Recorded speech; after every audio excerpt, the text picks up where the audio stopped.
우리 좌우에 계신 분들과 함께 인사 나누시겠습니다. 샬롬. 새해가 바뀌었는데 새로운 마음으로 주님의 평강이 변함없이 함께 하시기를 바랍니다. 기도하시겠습니다. 아버지 하나님, 감사합니다. 우리가 온 마음과 뜻과 정성을 다하여 왕이신 나의 하나님을 높여드리며 찬양하였습니다. 영광을 받아 주시옵소서. 2019년도에도 우리와 함께 하신 왕이신 하나님, 2020년도에도 주의 백성들이 어디로 가든지 동행하여 주시고 앞서 행하여 주시어서 몸된 교회에 맡겨주신 시대적인 사명을 우리 모두가 힘써 감당할 수 있도록 도와주시옵소서. 특별히 다음 세대에게 하나님 말씀을 이라는 표어를 주셨는데 그 말씀에 합당한 삶을 살 수 있도록 도와주시어서 우리가 이 말씀에 순종하며 나아갈 때 가정이 살고 자녀들이 살고 교회와 나라와 한국교회가 살아나는 역사가 있도록 주여 도와주시옵소서. 오늘 이 시간에도 저희들에게 말씀하여 주실 줄 믿사오고 예수 그리스도 이름 받들어 기도하옵나이다. 아멘. 할렐루야. 새해가 밝았습니다, 여러분. 그리고 새해에 저희들에게 새롭게 주는 표의 말씀이 있어요. 여러분의 오른쪽 뭐라고 나와 있습니까? 다 같이 읽겠습니다. 시작. 다음 세대에게 하나님 말씀을, 하나님께서 우리 교회에 주시는 표예요. 그런데 이 표에는 시대적인 사명이 있어요. 우리 수인중앙교회가 감당해야 될, 우리 모두가 힘쓰고 애쓰고 붙잡고 나아가야 될 사명이 있어요. 첫 번째는 다음 세대의 사명입니다. 두 번째는 하나님 말씀에 대한 사명이에요. 한마디로 말하면 다음 세대에 대한 신앙 교육에 대한 사명을 저와 여러분 오늘 우리 수인중앙교회에 맡겨주신 줄 믿습니다. 그런데 교육하면 떠오르는 민족이 있죠. 바로 유대인이 그렇습니다.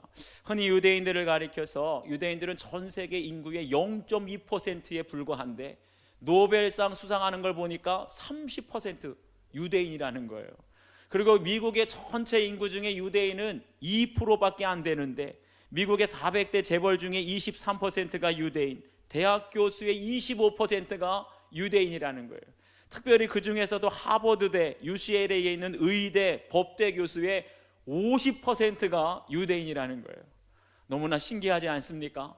그래서 스탠포드 대학의 심리학자 교수인 젠센 교수가 연구를 해봤어요. 도대체 유대인들과 다른 민족들의 지적 능력의 차이가 있나 다 조사를 해봤는데 유대인들에게 특이한 능력이 없다는 거예요. 유대인이나 우리 한민족이나 다 똑같다는 거예요. 그런데 차이가 한 가지 있다면 그건 뭐냐 하면 유대인들은 어렸을 때부터 쉐마 교육을 시킨다는 거예요. 오늘 저희가 말씀을 보게 되면 이스라엘아 들으라 라는 말씀이 나와요. 히브리어로 보게 되면 쉐마 이스라엘. 이 쉐마라는 말씀이 오늘 신명기 6장 4절에서 9절 말씀이 쉐마인데 이것이 이스라엘 공동체 신앙에 있어서 가장 핵심이 되는 게 바로 이 쉐마라는 거예요.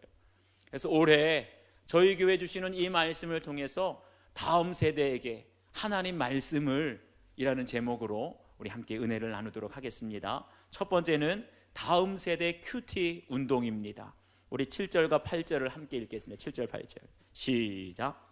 내 자녀에게 부지런히 가르치며 집에 앉았을 때든지 길을 갈 때든지 누워 있을 때든지 일어날 때든지 이 말씀을 강론할 것이며 너는 또 그것을 내 손목에 매어 기호를 삼으며 내 미간에 붙여 표로 삼고. 아멘. 여기 보니까 내 자녀에게 부지런히 가르치라는 거, 하나님의 말씀을 부지런히 가르치라는 거예요. 그런데 부지런히라는 말을 히브리 원어로 보면 쉰난이라는 말을 쓰고 있는데 이 쉰난이라는 말은 원래 날카롭게 한다라는 거예요. 여러분 어떻게 하면 칼날이 날카로워집니까?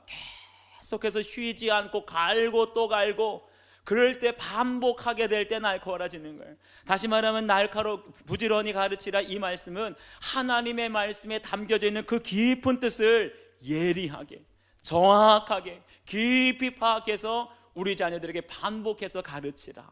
그래서 성경을 보니까 집에 앉았을 때든지 길을 갈 때든지 누워 있을 때든지 일어날 때든지 하나님의 말씀을 강론하라. 그래서 유대인들은 하나님의 이 말씀을 문자적으로 적용을 했어요. 하루에 2번 아침에 일어날 때 그리고 저녁에 잠들어 누울 때 꼭 2차례씩은 쉐마 너는 마음을 다하고 뜻을 다하고 힘을 다하여 내 하나님 여호와를 사랑하라. 항상 이것을 수천 년 동안 유대인들은 지금까지도 반복하고 있다는 거예요. 그것이 바로 유대인들을 세계에서 가장 위대한 민족으로 만들게 된 줄 믿습니다. 제 동기 목사님 중에 이스라엘에서 20년 동안 선교하시는 이강근 목사님이라고 계세요. 그런데 이 목사님께서 과연 유대인들은 뭐가 다른가? 20년 동안 이스라엘은 유대인들을 각종 모든 유대인들을 만나봤는데 이분이 결론 내린 건 뭐냐 하면 바로 그들의 평범한 일상의 비밀이 있다는 거예요. 다시 말하면 이스라엘 유대인들은요, 평범한 일상의 습관을 통해 가지고 그들의 생활 속에서 신앙심이 나타난다는 거예요. 이게 바로 일상의 영성이고 일상의 신앙 아닙니까? 여러분, 가장 강력한 건 뭐냐 하면 우리 생활 속에서 우러나오는 신앙, 우리 생활 속에서 우러나오는 영성이 바로 삶을 변화시키고 나라와 민족과 교회와 가정을 변화시키는 줄 믿습니다. 그러면서 유대인들은 아침에 일어나는 순간부터 쉐마 이스라엘, 너는 마음을 다하고 뜻을 다하고 힘을 다하여 내 하나님을 사랑하라.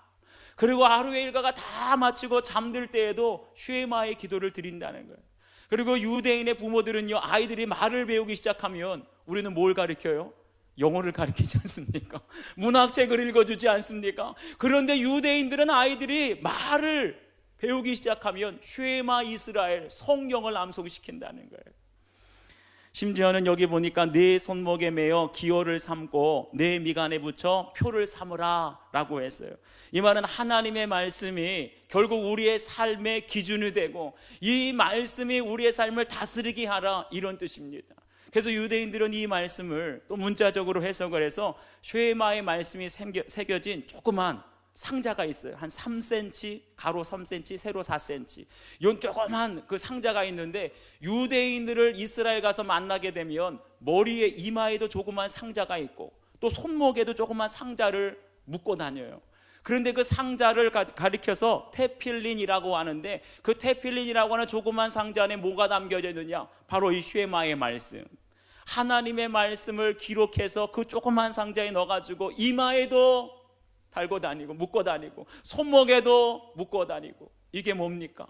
다시 말하면 집에 앉았을 때든지 길을 걸을 때든지 누워있을 때든지 일어날 때든지 이마에든지 손목에든지 하나님의 말씀을 항상 쉐마 이스라엘, 너는 마음을 다하고 뜻을 다하고 힘을 다하여 내 하나님 여호와를 사랑하라. 이게 뭐예요? 한마디로 유대인들은 24시간 동안 하나님만 바라보고 24시간 동안 하나님 말씀 떠나지 않고 살았다는 거예요. 할렐루야. 그것이 우리의 자녀들을 세계의 머리가 되게 하시고 하나님께서 우리의 자녀들에게 지혜와 명철을 주시는 통로가 되는 줄 믿습니다. 한 번은 선한목자교회 유기성 목사님이 동료 목사님들하고 해외여행을 갔답니다. 근데 여행을 가서 아침에 일찍 일어나서 우리 유기성 목사님 영적 일기, 우리로 말하면 큐티입니다. 이 큐티를 하시는데 아침에 일어나서 큐티를 하니까 함께 여행을 하던 목사님 중에 한 분이 이렇게 말하더래요. 아니, 유 목사님, 해외에 와서도 꼭 큐티를 해야 되냐고. 아니, 하루도 빠짐없이 24시간 그걸 하게 되면 목사님은 무슨 재미로 사냐고. 나는 목사님처럼 24시간 동안 그렇게 큐티하고 하나님 바라보는 사람하고는 숨 막혀서 살 수가 없을 것 같다, 이러더랍니다. 그래서 그 말을 듣고 유기성 목사님이 혼자 속으로 가만히 생각해 봤대요. 아니, 24시간 동안 예수님만 바라보는 것이 그렇게 재미없는 일인가? 24시간 동안 주님만 바라보면서 하는 것이 숨 막혀 죽을 일인가? 그러면서 이런 결론을 내렸대요. 그 목사님은 24시간 주님을 바라보면서 오는 기쁨도 평안도 하나님의 은혜도 아무것도 모르는 사람이다. 사랑하는 여러분, 여러분은 24시간 동안 주님 바라보면 재미도 없고 답답해서 죽을 것 같습니까? 기쁨이 있을 것 같습니까? 주님을 바라보게 될 때 이 세상이 알 수 없는 하나님의 위로가 있어요. 하나님의 보호가 있어요. 하나님의 인도하시는 은혜가 넘치게 될 줄 믿습니다. 그거 깨달은 사람만 24시간 동안 하나님 바라보고 예수님 바라보고 평생 큐티를 하게 된다는 거예요. 여러분 생각해 보세요. 어떻게 하면 우리가 오늘날 유대인과는 다르게, 그들은 형식적으로 문자적으로만 적용을 했지만 하나님을 24시간 바라보고 24시간 예수님 바라보고 그 말씀대로 살 수 있겠습니까? 그 답은 큐티밖에 없는 줄 믿습니다. 그래서 2020년도 올해에는요, 우리 부모들, 어른들만 아니라 우리 다음 세대 자녀들과 함께 큐티 운동을 벌이려고 해요. 그러니까 여러분들 제가 얼굴 표정을 보니까 어머, 어른들도 큐티하기가 힘든데 애들이 무슨 큐티를 할 수 있겠냐고 염려하시는 분들이 한두 번 보이시는 것 같은데, 여러분 그렇지 않아요. 우리 교회에서 벌써 지금 큐티를 하고 있는데, 어린이들에겐 어린이 큐티인, 또 유치부 아이들에게는 새싹 큐티인, 청소년에게는 청소년 큐티인, 이걸 하게 되는데 한번 들여다보십시오. 그 안에 들여다보게 되면 아이들이 묵상한 간증 내용이 나오게 되는데 깜짝 놀라요. 우리 어른들보다도 수준이 더 높습니다. 최근에 큐티 내용을 보게 되면 신명기며 요한일서, 요한이서, 요한삼서, 유다서, 시편, 누가복음 계속 나오게 되는데, 애들이 이거 어려워서 이해할까? 여러분 염려하지 마세요. 아이들은 우리 부모들보다 더 잘 이해해요. 그래서 그들이 다 묵상한 걸 자기 눈높이에 맞게 나누면서 목사님, 전도사님, 선생님이랑 다 나누고 있다는 거예요. 오히려 큐티를 하게 되면 제가 어떤 얘기를 듣냐면 부모가 못 따라가요. 엄마보다도 아빠보다도 아이들이 큐티를 더 잘한다는 거예요. 사랑하는 여러분, 2020년도에는 여러분들의 자녀와 함께 꼭 큐티하는 한 해가 될 수 있길 주의 이름으로 축원합니다. 아침마다 말씀을 읽어주세요. 부지런히 말씀을 가르치며 나누고 기도하고 축복해 주시는 부모가 되시기를 축원합니다. 그렇게 하게 되면 누가 먼저 변해요? 부모의 마음이 먼저 순화가 되는 거예요. 내가 우리 아이들과 함께 기도해주고 우리 아이들에게 말씀을 나누고 내가 먼저 적용해 주게 되면 아이들하고 대면해서 적용을 하다 보면, 아이고 앞으로는 우리 아이들한테 화내지 말아야지, 내가 앞으로는 아이들한테 큰 소리 치지 말아야지, 앞으로는 내 욕심 가지고 우리 아이들 양육하지 않아야지, 이렇게 먼저 적용하는 거예요. 부모가 먼저 적용하고 부모가 먼저 변화되면 그 모습을 누가 봐요? 우리 자녀들이 보게 될 줄 믿습니다. 교회의 모습 따르고 가정의 모습 따른 부모를 통해서는 아이들이 변화되지 않아요. 그런데 가정에서 함께 기도하고 함께 큐티하면서 부모가 말씀을 통해서 변화되는 모습을 보게 되면 우리의 자녀들이 육적 자녀가 아니라 영적 자녀가 되고 약속의 자녀가, 또 믿음의 자녀가 되어질 줄 믿습니다. 여러분 각자 적용해 보세요. 24시간 주님을 바라보는 것이 답답하십니까? 아니면 기쁘고 즐거우십니까?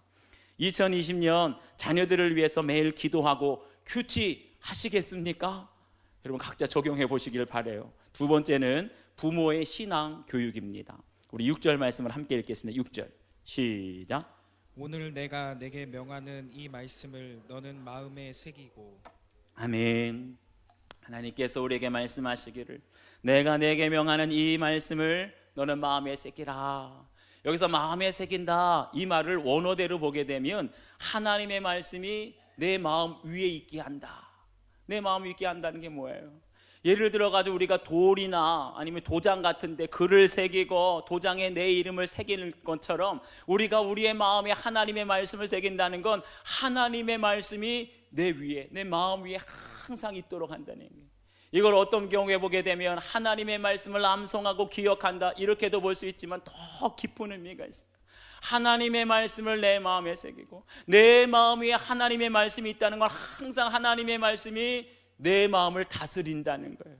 그리고 어디로 가든지 내 모든 일상의 삶 속에 하나님의 말씀을 기준으로 살겠습니다. 할렐루야. 그런데 보세요, 하나님이 이 말씀을 지금 누구에게 주시고 계시는 거예요? 하나님이 이 말씀을 지금 부모에게 주시고 계시는 거예요. 우리의 자녀들에게 하나님의 말씀을 통해서 바른 신앙 교육을 하려면 먼저 누가 깨어져야 됩니까? 부모가 변화되어지고 부모가 믿음 위에 말씀 위에 굳게 서게 될 때 부모를 통하여 바른 신앙 교육이 우리 자녀들에게 흘러가게 될 줄 믿습니다. 그래서 2절을 보게 되면 하나님이 쉐마를 주신 근본적인 목적이 나와요. 너와 내 아들들과 네 손자들이 평생에 내 하나님 여호와를 경외하며 내가 너희에게 명한 그 모든 규례와 명령을 지키게 하기 위한 것이다. 너뿐만 아니라 내 자식뿐만 아니라 내 손자도 하나님의 율례와 율법과 규례를 통하여서 영원히 말씀 위에 설 수 있도록 우리에게 이 사명과 명령을 맡겨주신 줄 믿습니다. 그런데 보세요, 우리 교회도 나름대로 다음 세대를 세우기 위해서 다음 세대를 세우는 교회, 다음 세대를 세우는 교회 구호를 외쳤지만 정작 부모 교육시키고 부모를 세운 데는 사실은 소홀했어요. 지금까지는 모든 교회의 집중이 어디에 있었냐면 자녀 양육하는데, 다음 세대를 세우는데 집중하다 보니까 교육부서실을 최대한 예쁘게 꾸미고, 가급적이면 힘이 닿는 대로 우리 교육부서를 가르칠 수 있는 전도사님, 목사님들을 훌륭한 분으로 모시고, 교사들을 양육하고 훈련하는 데 집중하고, 그리고 지금까지는 교육 프로그램, 우리 다음 세대를 위해서 교육 프로그램들을 개발하는데 집중해 왔어요. 그래서 아기 학교, 센싱 스토리, 어와나 이런 것들은 우리가 주변에는 어느 교회 못지않게 우리가 힘써 왔어요. 집중해 왔어요. 근데 작년 9월경인가요? 우리 장로회 신학대학교의 박상진 교수님, 그리고 기독교 학교 교육연구소 주관으로 하는 유바디 컨퍼런스가 있었는데, 제가 여기에 참여하면서 지금까지 가지고 있던 생각이 확 바뀌고 깨어졌습니다. 그게 뭐냐 하면, 이 유바디 교육 목회에 있어서 가장 중요한 거 핵심이 뭐냐? 바로 믿음의 부모를 세워야 된다, 이렇게 말하는 거예요. 그러니까 지금 한국 교회가 위기다. 지금 다음 세대가 계속 줄어들고 교육부서가 지금 감소하고 있는데, 이 위기는 전도사님이나 선생님들의 문제가 아니라는 거예요. 교육부서 환경의 문제가 아니라 지금 교회 학교의 가장 큰 위기는 믿음의 부모가 가정에서 그 역할을 제대로 감당하지 못하기 때문에 우리 한국교회 교회학교에 위기가 왔다는 거예요. 다시 말하면 한국교회 교회학교를 살리고 우리 다음 세대를 다시 살리기 위해서는 어떻게 해야 되냐? 첫 번째, 가정 안에서 믿음의 부모를 세워야 된다, 양육해야 된다. 그리고 두 번째는 뭐냐면 교회학교와 가정이 서로 협력해야 된다. 따로따로가 아니라 협력해야 된다. 그리고 세 번째 중요한 건 뭐냐면 우리 믿음의 부모님들이 학교 교사들만 찾아갈 것이 아니라 교회 학교 교사들과 믿음의 학부모가 서로 협력하고 소통을 하면서 관심을 갖게 될 때, 그럴 때 우리 다음 세대가 살고 교회 학교가 살게 될 줄 믿습니다. 보세요, 지금까지 우리 교회를 보게 되면 어느 교회나 할 것 없이 교구 사역, 장년들을 하는 교구 사역하고 교회 학교 사역이 다 분리가 돼 있었어요. 그러면서 은연중에 뭐가 더 중요해요? 교회 학교는 좀 무시되고 교구 사역만 더 중요했어요. 그런데 이 유바디 교육 목회에서 가장 중요하게 생각하는 게 뭐냐? 교구와 교회 사역, 교회 학교가 하나로 연결이 돼야 된다는 거예요. 그런데 여기서 강조하는 게 뭐냐 하면, 이 각 가정에 첫째 자녀가 있지 않습니까? 첫째 자녀의 그 나이를 기준으로 해서 교구를 편성한다는 겁니다. 여러분들 이해를 잘 못하는 것 같은데, 예를 들면 이런 거예요. 예를 들면 1교구는 영유아 유치부, 자녀를 둔 학부형으로 구성된 교구를 하는 거예요. 2교구는 초등학교 1학년부터 초등학교 6학년 자녀를 둔 부모들, 그 부모들로 교구를 구성하고, 그리고 3교구는 뭐 중학교 1학년부터 아니면 청년 아니면 그 이상까지 3교구 다 구성이 되는 거예요. 그렇게 되면 어떤 일들이 일어나게 되느냐? 앞으로 우리 교회에서 영유아 유치부에서 성경학교를 하게 되면, 예전에는 성경학교를 하게 되면 교회 학교에 그냥 사역이었어요. 교회는 관심도 없어요. 그런데 앞으로 교구와 교회 학교가 하나로 구성이 되면, 영유아부에서 성경학교를 하게 되고 유치부에서 성경을 하게 되면 그는 1교구의 사역이 되는 거예요. 그 성경학교를 위해서 1교구 식구들 전체가 릴레이 기도회를 하고, 이번에 유치부 성경학교라는데 차량 봉사 작업 되더라. 그러면 1교구에서 차량 봉사하고, 식당 봉사가 부족하다, 간식 찬조 좀 해달라. 뭐 1교구 식구들이 기도하면서 적극적으로 협력하는 거예요. 왜요? 거기 누가 있습니까? 내 자녀가 있지 않습니까? 내 자녀의 일에 더 적극적으로 협력을 하는 거예요. 지금까지는 신방을 하게 되면 교구 목사님만 갔어요. 그런데 교구와 교회 학교가 하나로 가게 되면 앞으로 1교구 대신방을 하게 되고 병원 신방을 하게 되면 교구 목사만 가는 게 아니라 영유아부 전도사님도 가고 유치부 전도사님도 함께 가는 거예요. 집안 가정으로도 가고 병원으로도 가게 되고, 그렇게 하게 되면 자연스럽게 부모만 관리가 되는 것이 아니라 부모와 자녀가 통합으로 관리가 돼요. 그러면 구역과 교육학교가 함께 연결돼서 가는 거예요. 어디 그뿐입니까? 구역 예배를 드리게 되면 이제 앞으로는 자녀들의 연령대로 비슷한 나이대로 구역 예배를 드리게 돼요. 그렇게 되면 나이가 비슷하게, 자녀들의 나이가 비슷하게 되면 관심사가 비슷합니다. 고민이 비슷해요. 기도 제목이 비슷하게 됩니다. 그러면 예전에는 구역 예배를 드려도 나눌 얘기가 없었어요. 공감할 얘기가 없었어요. 그런데 비슷한 자녀들의 문제, 초등학교 들어가는 문제, 중학교 들어가는 문제, 대학교 들어가는 문제, 결혼 앞둔 문제, 비슷한 기도의 제목이 나오고 또 고민이 나오고 기도 제목이 나오게 되면 바로 거기에서 하나님이 치유하시고 하나님이 위로하시고 하나님께서 회복시키시는 역사가 나타나게 될 줄 믿습니다. 우리 교회는 지금 그게 이루어지고 있어요. 기도하는 엄마들이라는 사역이 있는데 여기에서도 자녀들 나이대에 맞게 2명의 엄마들이 함께 모여서 기도를 합니다. 누구를 위해서 기도하느냐? 자녀들을 위해서 기도하는 거예요. 근데 부모의 나이가 중요한 게 아니라, 엄마의 나이가 중요한 게 아니라 자녀들의 나이에 맞게 미취학 자녀는 미취학 자녀 부모들끼리 같이 모여서 기도하고, 그래서 함께 기도하다 보면 거기서 우리의 고민이 다 나오는 거예요. 진로에 대한 고민이 다 나오는 거예요. 학교 학업에 대한 문제, 가정 신앙에 대한 문제, 아이들의 진로에 대한 문제가 다 나오는 거예요. 함께 기도하다 보면 상담이 돼요. 함께 기도하다 보면 위로를 받게 돼요. 함께 기도하다 보면 하나님께서 능력으로 응답하시게 될 때 가정이 회복되고 자녀들이 회복되어지고 우리의 예배가 회복되는 줄 믿습니다. 그렇게 될 때 부모와 자녀가 함께 성장하는 거예요. 그렇게 구역과 교구와 교회학교가 함께 가게 될 때 가정과 교회가, 그리고 교회와 교회학교가 함께 성장하게 될 줄 믿습니다. 여러분 한번 적용해 보세요. 믿음의 부모로서 우리가 어떤 훈련과 양육을 받고 있는지 각자 적용해 보시길 바랍니다. 믿음의 부모로서 자녀들의 교회 학교에도 내가 관심을 갖고 교회 학교 교사들과 소통하고 있습니까? 여러분 각자 한번 내가 정말 교회 학교에 대해서 얼마나 관심을 가졌는지 돌아보시고 묵상해 보시길 바랍니다. 마지막 세 번째는 가정의 복음화입니다. 우리 9절 말씀을 함께 읽겠습니다. 9절 시작. 또 내 집 문설주와 바깥문에 기록할지니라.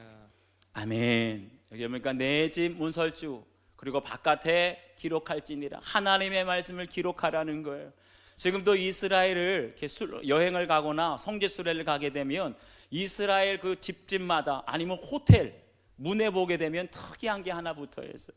우리나라는 문에 문패가 붙어 있거나 교패가 붙어 있는데 이스라엘 백성들, 이스라엘 사람들 그 집에 가게 되면 문 옆에 문 설주에 조그만 상자가 있는데 그걸 가리켜서 메주자라고 합니다. 이 메주자라는 말은 뭐냐 하면 문설주라고 하는 히브리어 메주조트라고 하는 말에서 나온 거예요.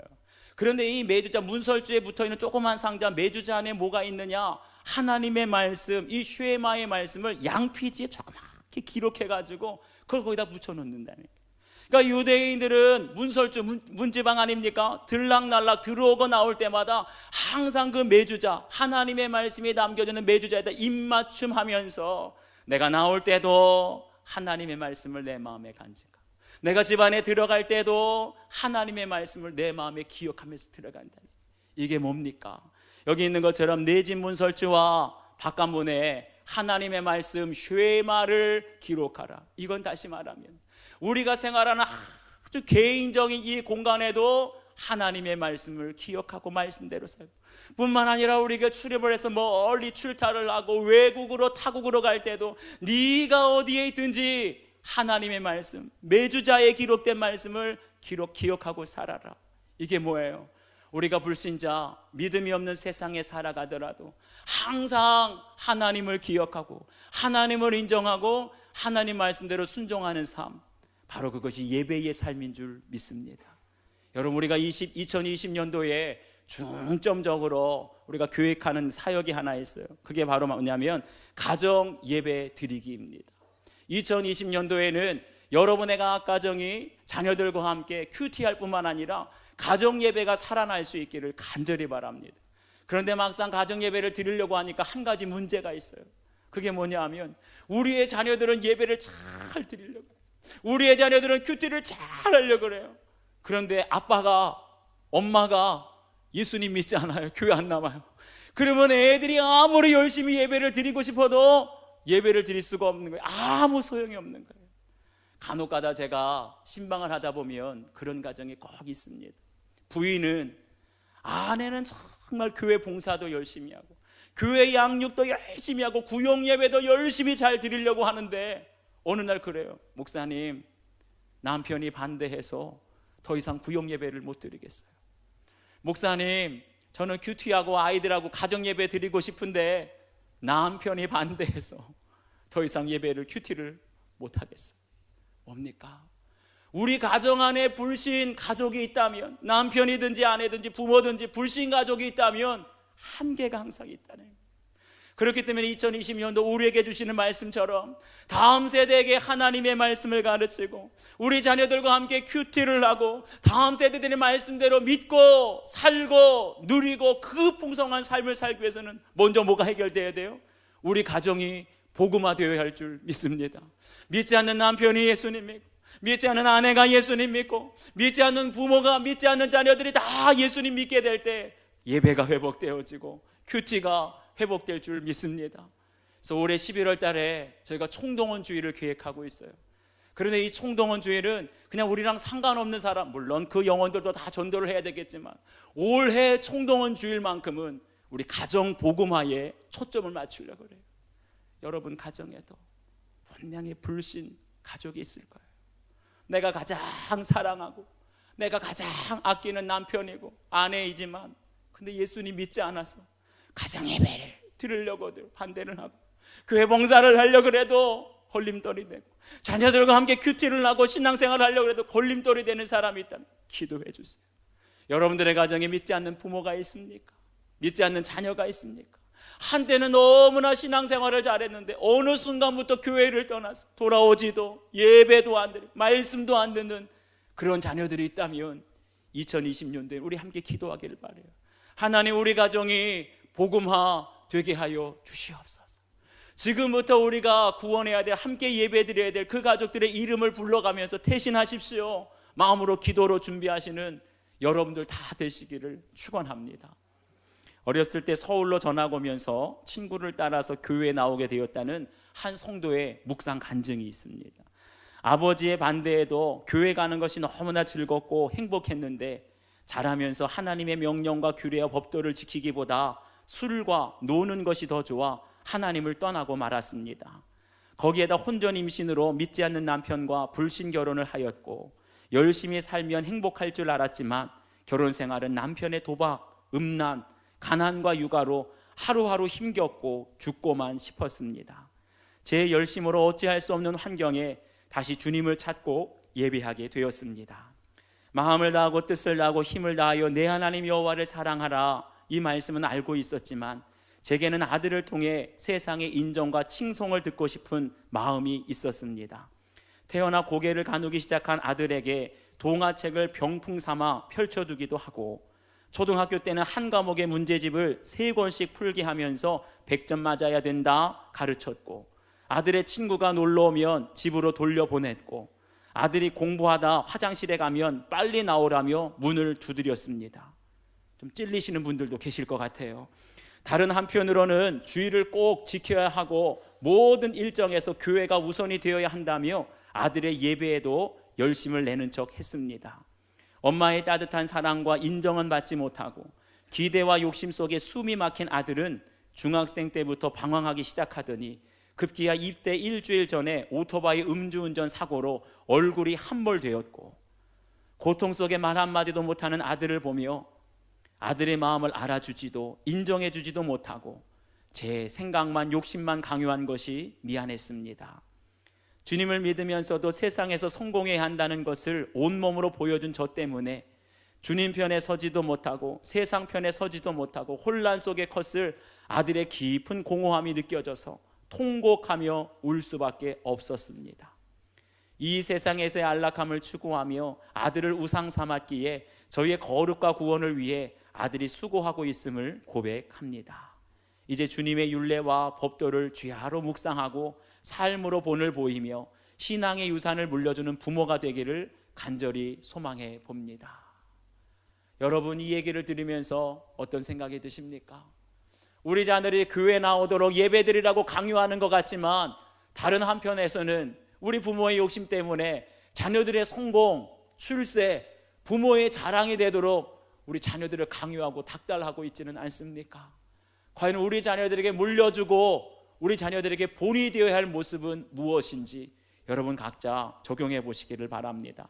가정 예배를 드리기 위해서 내가 내려놓고 절제해야 할 것은 무엇입니까? 우리 가정의 복음화를 위해 올 한 해 기도해야 할 가족은 누구인지 여러분 각자 묵상하고 적용해 보시길 바랍니다. 우리 주신 말씀을 기억하시면서 2020년도에 우리 교회가 다 같이 기도하면서 나아가야 될 하나님 맡겨주신 사명이 있어요. 그건 다음 세대에게 하나님의 말씀을 전하는 것입니다. 다음 세대가 하나님 말씀대로 살도록 그 말씀의 풍성한 은혜를 누리도록 우리 부모가 먼저 바로 서야 됩니다. 이를 위해서 가정의 큐티가 또 예배가 회복되기를 원하고 온 가족들이 예수님 믿는 가정 복음화가 이루어지기를 원합니다. 이를 위해서 우리 주신 말씀을 기억하면서 각자 결단의 기도를 함께 드리도록 하겠습니다. 기도하시겠습니다. 아버지 하나님 고맙습니다.